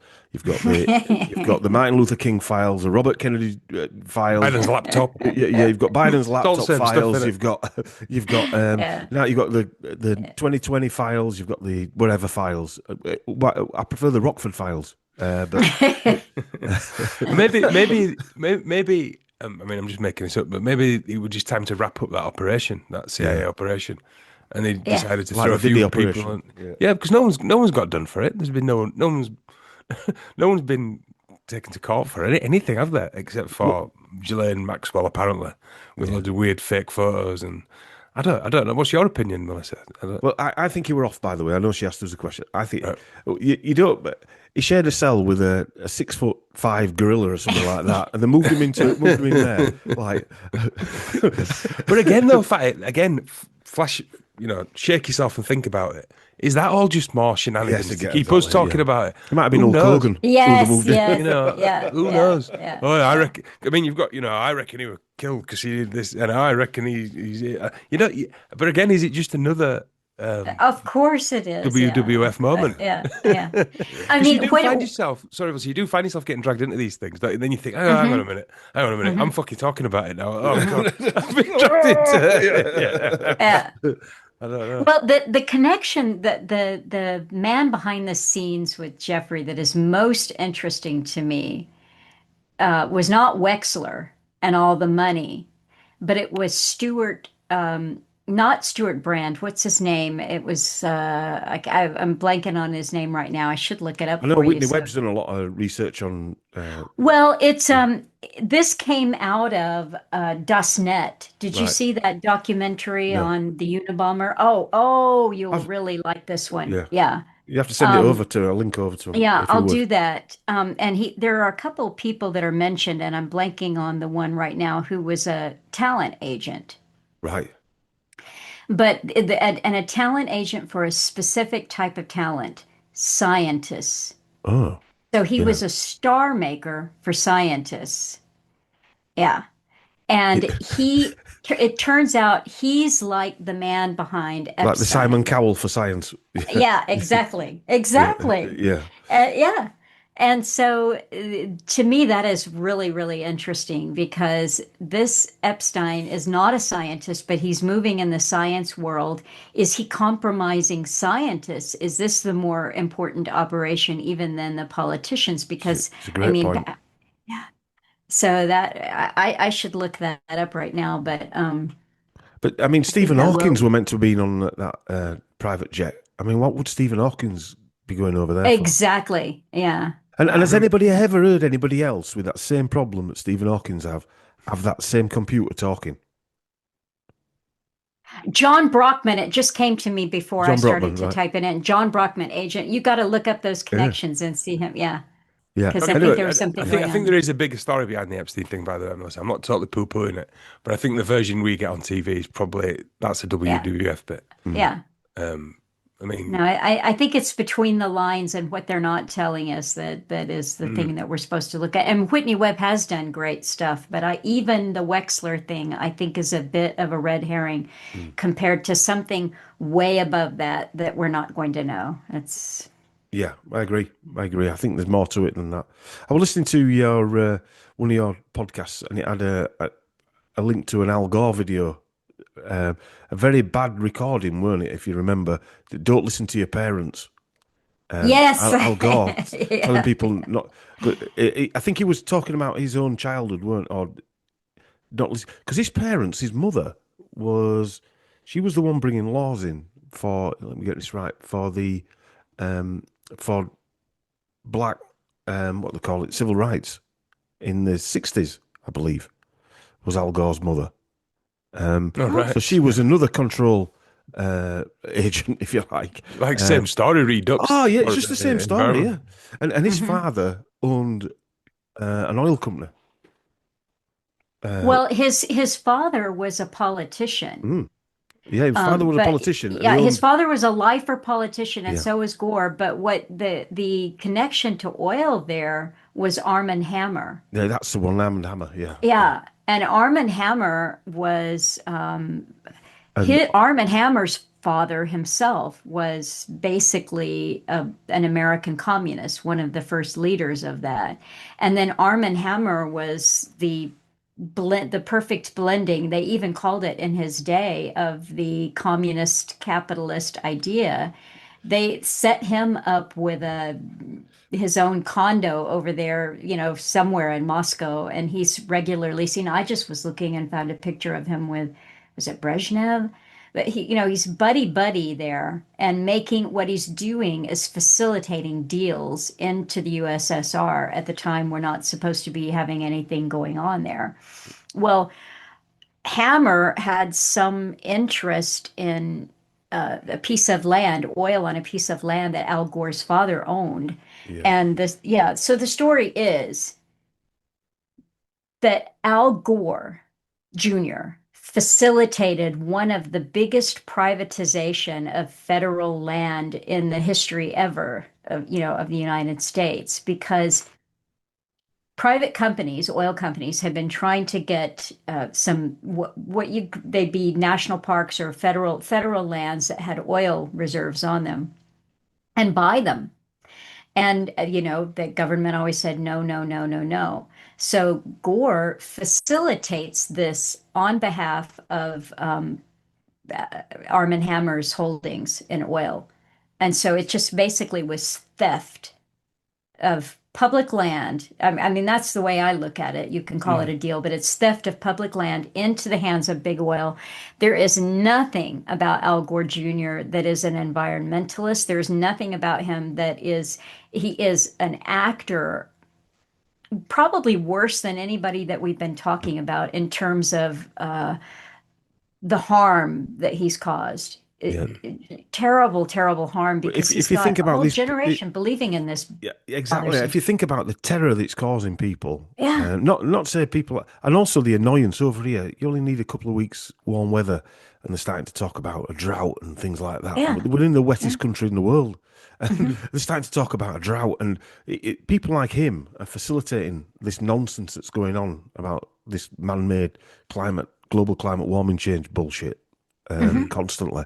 And that's his payoff, Gore's payoff, isn't it? He's been let get away with this so he can run amok. Yeah. And he's part of that. Again, we're talking about these lifetime actor type bloodlines. He's that person who's like Gates. And all these Who other was he people running who are against allowed. in the president? Was it Bush. Was it Bush? Yeah. Yeah, It's young almost Bush like they Jr. went, no, God, don't worry. You're not going to get it, but we've got something better lined up for you. Yeah. Absolutely. Yeah. Was he Skull and Bones? Was Gore Skull and Bones? I know he was in a fraternity. Was Gore? He always looked uncomfortable. Oh, He always looks uncomfortable in his suit, doesn't he? Like he should have a bigger suit. I actually can't remember, but I probably, possibly, I'm sure he I'm was trying to in think of the something. research that I did on him. Anyway, I'm sure No, it was something. because that was that famous clip where that interviewer said when Bush was Oh, no, running, yeah. you and Gore both skull and bones. Yeah, And he says, I yeah. can't talk about it. It's that famous clip, isn't it? Yeah, That's where yeah, it came. yeah. Oh, was that John Kerry? They were both. Oh, was it John Kerry? Yeah, Sorry, it might have been John Kerry. Well, yeah, Kerry but he was anyway. Skull and Bones. Yeah, Yeah, Kerry yeah. was definitely Skull and Bones. But no. I don't think it really matters at this point. Not at does that it? point. It no. doesn't. Not when you've got Like- Al Gore, who, even if he wasn't Skull and Bones, made that film and won an Oscar for it and said Yeah. Maldives are going to be underwater and nothing's changed. So. No, nothing's changed, and nobody actually questions him on that part. And he even got to make a sequel. What's the sequel about? Oh, it's not underwater. And it's so disgusting. I mean, and that little Swedish girl with the pigtails, this theater that we're subjected to, but children believe it. We did some research on her, or I found out that her great uncle was the first person. I forget what he was called now, Augustus something or other. He was the first person to say that CO2 might warm the planet. Yeah, so, Really? and she comes from a long line of actors. Her grandfather played a part for Disney in Monsters Inc. and all sorts of stuff. The energy draining kids movie. He played, and so in Sweden he worked for Disney, and her mother was a ballet dancer. Her father were an actor. All her grandparents were actors and actresses and performers. So she comes from a long line of actors. Yeah. Yeah, So, you know what? I tell you what, though, the whole point of being an actor, I would think, would be so that you could have cool costume changes. And it's like, really? I got to wear pigtails and dress like a little girl forever. Wow. Okay. All right. Okay. Did you know when she went? Can you remember her going over on the boat to the US? She went on that Yes. sailing boat. Yeah. She came back on a Rothschild yacht. I read that. Yep. Yeah. Yeah. That was a carbon, low footprint, but it was made out of carbon. That ironed carbon.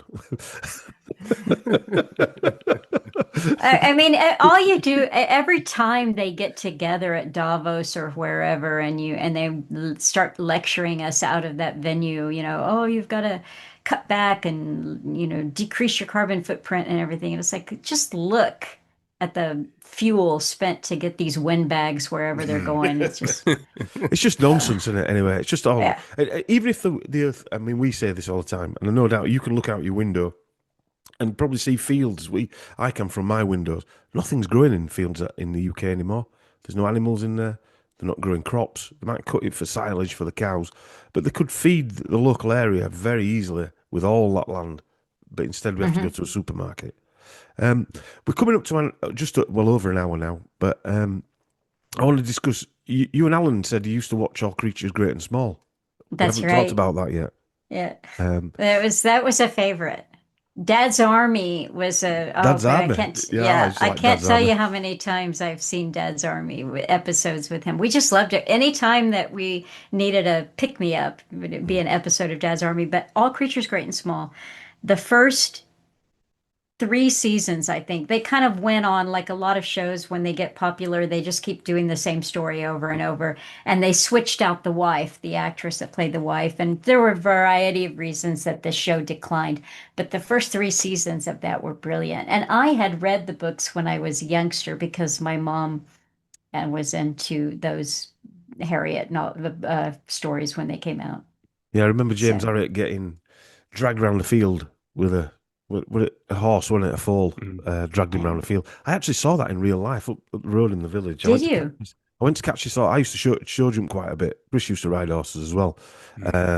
And this farmer said, "Oh, Dom, come and help me catch this foal, will you?"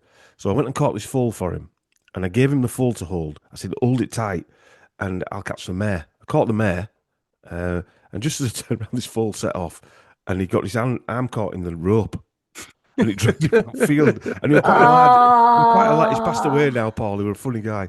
Oh, But his little legs were going like the clappers across the field. And anyway, he tripped up and came back covered in cow shit and horse muck and nettles and stuff like that, spitting grass out of his mouth. Yeah, it was funny. It just reminded me of James Herriot. And every time I saw him, that was in the 80s, that. And every time I saw him after that, he used to call me, what used to call Condom. Yeah, because I'm Dom, yeah. Yeah. So he used to call me that. And I used to point at him and say, I remember. He went, shut your mouth. You're not allowed to talk about Not it. allowed to talk about that. Very embarrassing for a family Very that to embarrassing, get dragged around a field by a foal. By fall, yeah.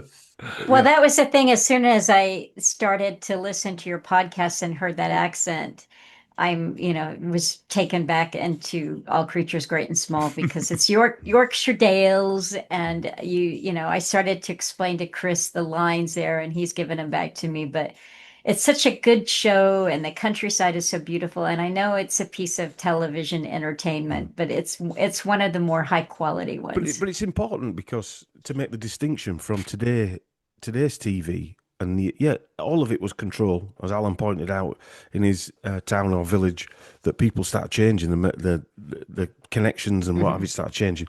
However, when you see the filming, it was actually done in the Yorkshire Dales, right? So it is real, as in And also, place Dom, was real. I would hazard a guess. I'm sure there is some, but I bet the programming in All Creatures Great and Small wasn't like it is today. No, Nothing probably like no this. transvestites in it no. or anything. I'm sure there were little things thrown in there from the news at the time, but when you watch them old stuff going back to the 80s, it's nowhere near the pounding that we get now, is it? Nothing like it. No. You know, No, even with Dad's Army, I mean, I know that you're getting a kind of, quirky war. queen, yeah, Yeah. queen and country, and it's rah rah, Yeah. and And we're the good guys and all that type of stuff. Hitler's got a funny mustache, and Yeah, that. But so you get the propaganda, but it's just so tame compared to what's on television now. It's, And it was funny. Yeah. I mean, Yeah. let's not forget it's fun. Some of the Dad's Army stuff, some of the old stuff like Faulty Towers and things like that, they've actually banned over here. A lot of the old sitcoms.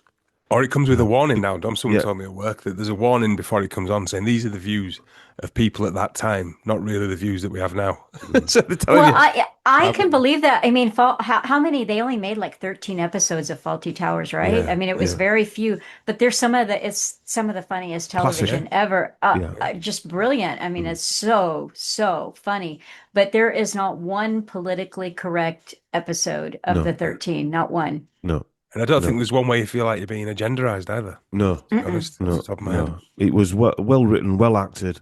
The scripts were amazing, and the characters were. But you don't get that depth now. If you ever see something on television now, the scripts are atrocious. The actual camera work's atrocious. It doesn't look real to start with. Whereas if you saw even a 1950s film, you know that they were on location on that island, if you like. All right, sometimes when they're driving in a car and they're looking through the mirror, you can tell it's crap, but they're actually on location a lot of the times there. Yeah. And it But looks also, Yeah. anything you see now, Dom, there's usually a push of some agenda of some oh, level. 100%, Oh, yeah. yeah. Yeah. It's just, I remember maybe one of the first big Hollywood blockbuster movies I saw where I thought, okay, it's over now. It's really over. And that was Spielberg's The Crystal Skull. What was it? The Oh, Indiana Indiana Jones. Jones. Yeah, Indiana Jones Yeah, and the Crystal Skull. And the CGI in that was I know. so awful. I It was was just devastated, Melissa. I used to love Indiana Jones; it was my favorite, and that you just oh man. And then I yeah, watched the last one, the latest one, and I can't even tell you what happened in it. It just went so far over my head. I just didn't care. yeah. There's something to be said. I mean, there will have been some form of progress. I mean, like you said, actually, when you said, when they pushed for the TV, when Alan told you they pushed for the TV, and it became that was probably the agenda, just to keep people from going out and socializing. Yeah. So they didn't need to do anything else. And then they were lining up to now where everything you watch is an agenda. Where all they actually wanted in the old days was to keep you out off the streets talking to your neighbors.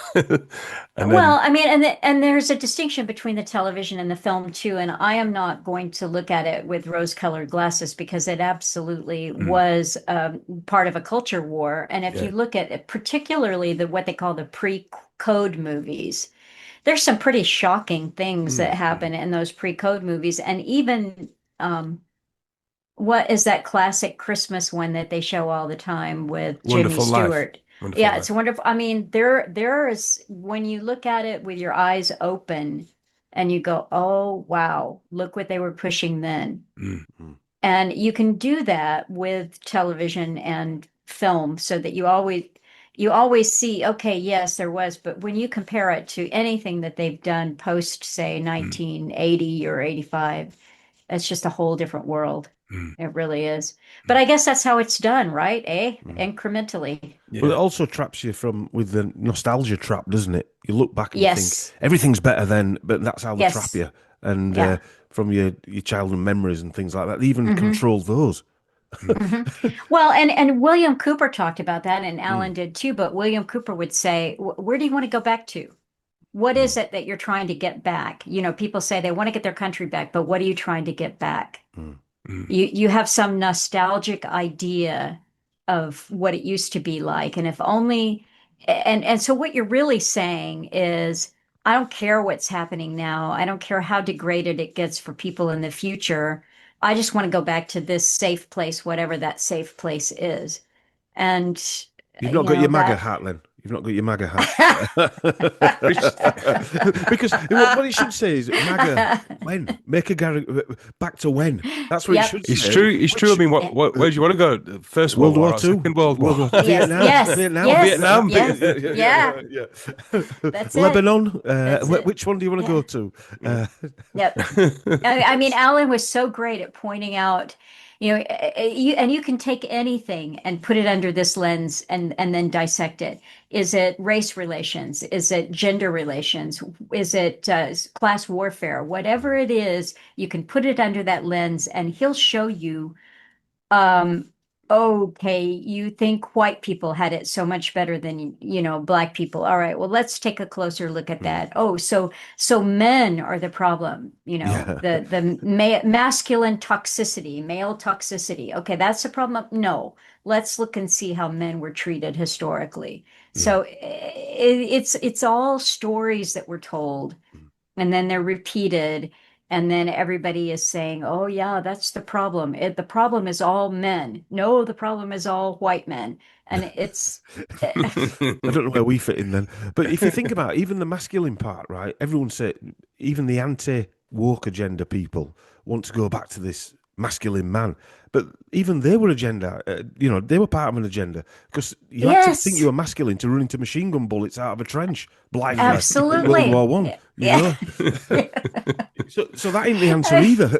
Yeah. I mean, it's so true. If you think about the harsh awfulness of trench warfare, really, that's being a man. Yeah, Imagine Okay, getting now, talked. Imagine yeah. getting talked into that. Ah, Well, Yeah. I mean, The people minute you know sat there listening. thinking, "How They the had, hell they did had I get women to answer handing this?" them white feathers. These were some of them were yes, 15-year-old schoolboys walking down the street, yes. and women were hand, and they said, "What's that for?" And you're at the Well, front. You're a don't. coward. You know. They were so propagandized that you hear that story over and over again of some kid getting in there pretending that he was a certain age when he wasn't, and I'm letting him through like a hero just to get blown to pieces. I mean, God, I mean, they couldn't do that now. I don't think. I don't think we'd have Don't fallen Well, need for to. that. that's what happened with So I that's think why I it had was to jib jab us Alan's. instead. Yeah, yes, that's what happened with Alan's either great or I don't know, the great grandfather maybe, but he lied about his age, because that's what you did. I mean, he made it out alive, but it's like, oh no, I'm 18 when he's 15. Can you imagine the propaganda that must have been thrown at those Yeah, poor kids and people just to yeah. go, God, horrible, Yeah, horrible, horrible. horrible, horrible. All right, all right. Shall we wrap this one up? We're getting to that point, I think. It's been great having you on, Been great Melissa. to meet you, Sam. We'd like to do it again at some point. When you release the some of the Bloodline ones, I'd love to have you on and talk to them after we've listened to them. Wrote a few notes down. It fits in with a lot of the stuff that we're doing. Can you let people know where they can find you and where they can buy Alan's Well, books and stuff? yes, the main site is cuttingthroughthematrix.com. And if you go over to cuttingthroughthematrix.com, you will see all of the other official sites and the video channels that I've started. And I just started a couple of days ago, so I will give a call out to the Substack, which just has a couple of posts on it so far, but that is cuttingthroughthematrix.substack.com. And there is Alan Watt CTTM on YouTube and BitChute, which I understand you're not getting over there in the UK anymore, but there's Rumble and Odyssey as well as other channels. And then there is Alan Watt SentientSentinel.com. Mm. I had a little bit of a censorship issue with .eu. And so for about a year, I didn't have that foreign language website up. And that is where people have translated quite a few of Alan's talks into various languages of Europe and Spanish and so forth. And so that is Alan Watts, sentientsentinel.com. So lots of places to find his work and my own small offerings too. And I have so enjoyed talking to you So have today. we. I So have we. And I know really, you said you weren't too keen on YouTube, but I think your YouTube sounds really good. Yeah. oh, good. Mm. Yeah, Yeah, because I as mean, you chatting usually, and I then, love that. Yeah, it's just that I get, banned and censured and wrist slapped all the yeah, time. But yeah, Yeah, yeah. that, But that's why we release audio, because we've got some private servers that we put all his audio on, and so we release it on his own website, because we thought going back 4 years ago that we wouldn't be allowed to present podcasts like this or shows like this where people can talk. So we set up like a private members type website where people could log in, because we thought that might be the last bastion of truth, where because a lot of the social media sites were getting turned, you were getting turned off, weren't you? yeah. well, you were very smart to do that. I don't think they've had kind of the full 1984 success that they wanted to. Myself personally, I don't think they've kind of got exactly There's he what they goes with his wanted. optimism again. Go ahead. Damn your optimism. Or as Alan said, you're so optimistic. Yeah, I'm going to start saying that to you now. Yeah.